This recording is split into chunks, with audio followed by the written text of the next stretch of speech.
మొత్తం విను ఒకసారి మళ్ళీ నేను ఇంతకుముందు ఏం చెప్పినా.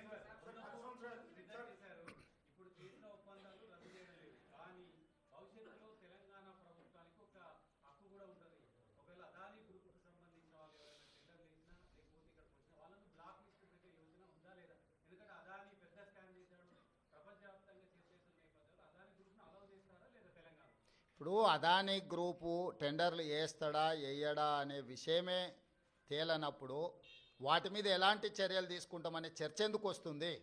టెండర్లు పిలిచినప్పుడు వాళ్ళు భాగస్వామ్యం చేసినప్పుడు ఆ ప్రభుత్వాన్ని ఇతర ప్రాంతాలలో బ్లాక్ లిస్ట్ ఒకవేళ చేసి ఉంటే ఏ నిబంధనల మేరకు ప్రభుత్వం చర్యలు తీసుకోవాలో ప్రభుత్వం ఆ నిబంధనల మేరకు చర్యలు తీసుకుంటుంది. ముందుగానే ఊహించుకొని లేకపోతే ఎవరో ఒకరు ఏదో ఒకటి అల్లర చిల్లర మాటలు మాట్లాడితే వాటి మీద ప్రభుత్వం స్పందించదు. ప్రభుత్వానికి నిర్దిష్టమైన విధి విధానాలు ఉంటాయి. ఆ నిర్దిష్టమైన విధి విధానాలకు లోబడి మాత్రమే ప్రభుత్వం చర్యలు చేపడుతుంది.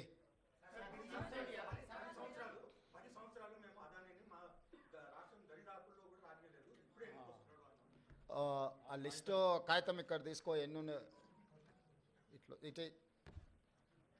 ఇప్పుడు నోరు తెరిస్తే అబద్ధాలు మాట్లాడడం, ఇది అదాని పక్కలు ఉన్నాయని ఎవరు ఈయన పేరు గుర్తుపడతావా?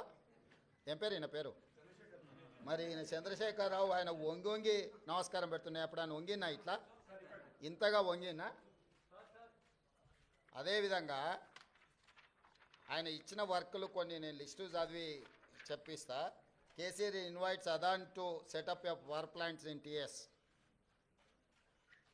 ఓకే, హన్స్ ఇండియా పత్రిక ఓనర్ ఉండొచ్చు కదా.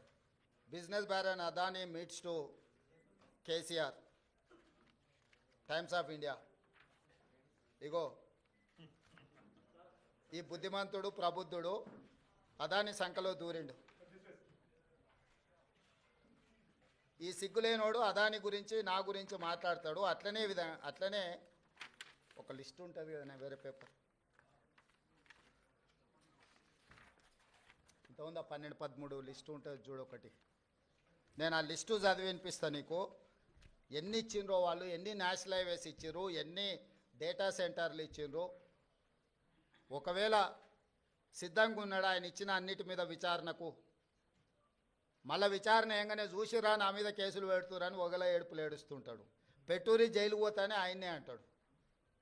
ఎప్పుడెప్పుడు జైలుకు పోదామా, జైల్లో పోయి ఉందామా అని. ఆయన ఏమనుకుంటున్నట్టు నిన్నవానేదో పేపర్లో చూసిన జైలుకు పోయిన వాళ్ళు అందరూ అయిందనా? ఆ లెక్కన ముందుగాల వాళ్ళ చెల్లెలు పోయింది. మరి ఆల్రెడీ వాళ్ళ చెల్లెలు జైలుకు పోయి వచ్చింది. అట్లా కూడా ఈయనకు అవకాశం లేదు కదా. ఆ ఛాన్స్ ఒకవేళ తీసుకుంటే కేసీఆర్ ఫ్యామిలీలా ఆల్రెడీ వాళ్ళ చెల్లెలు జైలు పోయి వచ్చింది. ఆ ఛాన్స్ ఆల్రెడీ వాళ్ళ చెల్లెలు కొట్టేసింది. ఆ ఫ్యామిలీలో ఉన్న పోటీని తట్టుకోలేక. కాబట్టి ఇట్లాంటి చిల్లర ఆలోచనలు మానాలి. 10 ఏళ్ళు మంత్రి చేసినోడు, అమెరికాలో చదువుకొచ్చినోడు, కొంచెమన్నా జ్ఞానంతో కొంచెమన్నా ఆలోచన విజ్డమ్ వాడాలి కదా. ఆ విజ్డమ్ వాడకుండా అన్ని చిల్లర మాటలు మాట్లాడుకుంటా Adani Elbit systems defence unit at Mamidipalli operational BRS టైంలో ఇచ్చిండ్రు. అదేవిధంగా missile cell manufacturing unit at Mamidipalli under construction BRS ఇచ్చింది. Microsoft data centre at Ellikatta BRS ఇచ్చింది.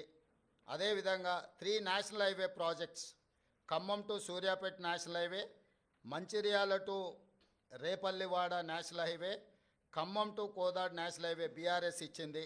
750 kV transmission line project BRS ఇచ్చింది. ఇన్ని ప్రాజెక్టులు బీఆర్ఎస్ ఇచ్చి ఈరోజు same counter drone manufacturing unit at Mamidipalli BRS ఇచ్చింది. ఇన్ని ప్రాజెక్టులు బీఆర్ఎస్ అదానికి ఇచ్చి అదానితో అంటగాగి అదాని దగ్గర కమిషన్లు మెక్కి నేను చేసిన ప్రయత్నం అదాని సిఎస్ఆర్ ఫండ్స్ నుంచి తెలంగాణ నిరుద్యోగ యువకుల కోసం వాళ్ళ భవిష్యత్తు నిర్మించడం కోసం